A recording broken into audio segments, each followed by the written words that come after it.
मेरे प्यारे बच्चों, a very very good evening और आप सभी का स्वागत है जस्ट 12 क्लासेस में। इससे पहले वाली क्लास में हमने आपको बताया था कि आखिर शुक्राणु दिखते कैसे, लेकिन आज की क्लास में आपको बताने वाले आखिर शुक्राणु बनते कैसे। कभी सोचे हो कि मेल के शरीर में आखिर ये शुक्राणु बनते कैसे, आखिर किस तरीके से इन शुक्राणुओं का निर्माण होता है? बहुत सवाल है ना।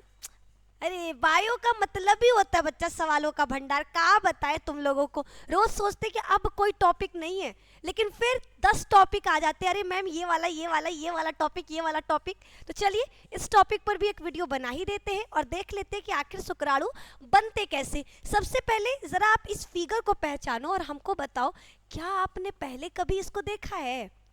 कुछ बच्चे देखे, कुछ बच्चे नहीं देखे, ठीक है, कोई बात नहीं। तो हम आपको अवगत करा दे, इस पूरे का नाम है वृषण। वृषण नहीं पता? देखो एक मेल, ठीक है, कोई भी लड़का पकड़ लेते, जैसे मान लो हमने ले लिया माखन लाल को, ठीक है, ये हमारे भैया कौन है? माखन लाल है। हमने कहा एक लड़के के दोनों टांगों के बीच में आपको एक थैली नुमा संरचना देखने को मिलेगा। इस थैली को वृषण कोश के नाम से जानते हैं, ठीक है। इस थैली को किस नाम से? वृषण कोश के नाम से जाना जाता है। और वृषण कोश के अंदर आपका एक जोड़ी वृषण पाया जाता है, यानी 2, ठीक है। इस थैली के अंदर 2 वृषण है। आखिर ये वृषण करते क्या है? इस वृषण को मेल का प्राथमिक जनन अंग कहा जाता है। प्राथमिक जनन अंग का मतलब क्या होता है? प्राथमिक जनन अंग का, जैसे हमारे शरीर में अंग तो बहुत से हैं, लेकिन देखने का काम तो केवल हमारा आँख ही कर सकता है, ठीक है। केवल नयन से ही हम लोग देख सकते हैं एक दूसरे को। तुम हमको देख रहे, हम अपने मन की आंखों से तुमको देख रहे, तो कहाँ से देख रहे? आंखों से ही ना। उसी तरीके से जनन अंग तो बहुत सारे हैं, लेकिन जो युग्मक बनाने का काम है ना, वो केवल एक ही कर सकता है और उसका नाम है वृषण कोश। लेकिन ये सिर्फ और सिर्फ मेल में पाया जाता है। महिलाएं इस चीज से दूर रहे, ठीक है, महिलाओं में वृषण नहीं पाया जाता, ये केवल और केवल मेल में पाया जाता है। मेल के शरीर में एक जोड़ी वृषण है जो आपका शुक्राणु निर्माण करने का काम करता है, यानी शुक्राणु बनाता है। अब इसके अंदर शुक्राणु कैसे बने? मान लो हमने इन 2 में से एक वृषण को निकाल लिया, ये भाई साहब निकल गए। अब इनको हमने क्या किया? बीच से काट दिया, देखने के लिए कि आखिर अंदर है क्या। जब हमने कट किया और अंदर देखा तो हमको पता चला कि इसके अंदर क्या है?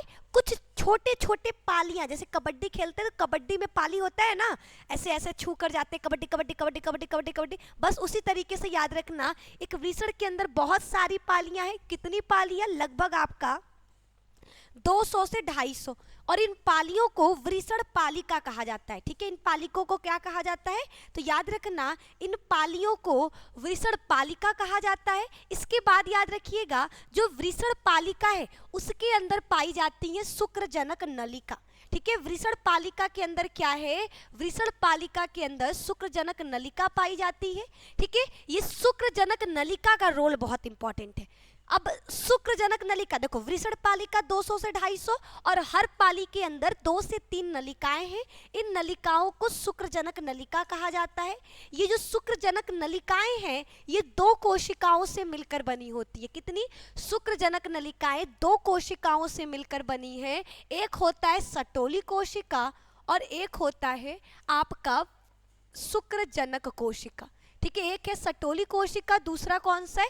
दूसरा है शुक्रजनक कोशिका। सटोली कोशिका शुक्राणु निर्माण का काम करता है और शुक्रजनक कोशिका क्या करता है?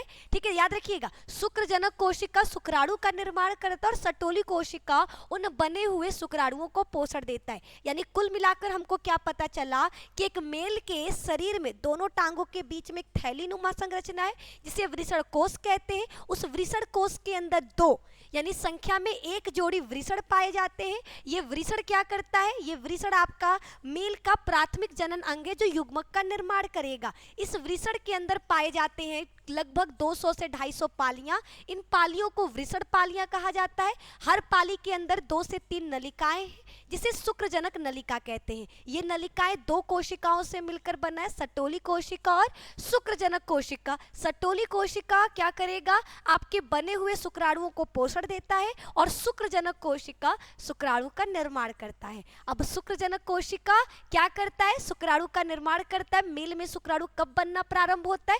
जैसे ही लड़का 12 से 13 साल, ठीक है। जैसे ही लड़कियां का उम्र 12 से 13 साल का होता है, उसके शरीर में यौवन अवस्था का आरंभ होता है, तो यौवनारंभ के वजह से उसके शरीर में शुक्राणु का निर्माण प्रारंभ हो जाता है। और ये शुक्राणु का निर्माण कैसे हमारे बॉडी को पता चलेगा, कैसे शुक्रजनक कोशिकाओं को पता चलेगा कि हुआ छोकरा जवान, मतलब लड़का बड़ा हो गया है।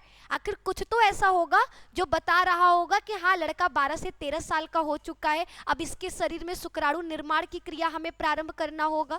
तो वो जो शुक्राणु निर्माण की प्रक्रिया को प्रारंभ करता है, उसमें कुछ हार्मोन से, वो हार्मोन कौन से हैं, किस तरीके से हमारे बॉडी को, मेल के बॉडी को नियंत्रित करते हैं, इनके बारे में हम लोग नेक्स्ट वीडियो में डिस्कस करेंगे। इस वीडियो में मेरा मकसद केवल इतना था कि आपको अवगत करा सके कि आखिर मेल के शरीर में शुक्राणु बनता कहाँ पर है। तो बनता कहाँ है? वृषण में। वृषण में कहाँ?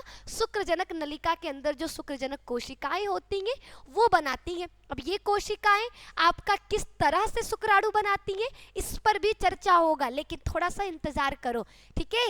धीरे धीरे कदम आगे बढ़ाना है, ऐसा नहीं कि कई बार में झपट्टा मार लेना है, कुछ समझ में ना आए। तो धीरे धीरे हर एक दिन नई नई चीज़ें, छोटी छोटी चीज़ें सीखेंगे। ऐसे ही नॉलेजेबल वीडियोस के लिए जस्ट वेल क्लासेस के साथ आप जुड़े रहिए। और जुड़ने के लिए क्या करना है? एक प्यारा सा लाइक और एक छोटा सा प्यारा सा कमेंट मेरे लिए इसी वीडियो के कमेंट सेक्शन में जरूर छोड़िएगा। और अपने दोस्तों के साथ भी प्लीज़ शेयर करो। अगर मेरे चैनल पर नए आए हो, पहली बार आए हो, तो बार बार आइए, 1000 बार आइए। पढ़ने की चीज़ है, बताओ ज़रा, ठीक है। तो आप लोग हमेशा आइए, वीडियोस देखिए। इसके लिए जस्ट वेल क्लासेस को सब्सक्राइब भी कर लीजिए। मिलेंगे नेक्स्ट वीडियो में, तब तक बाय बाय, टेक केयर।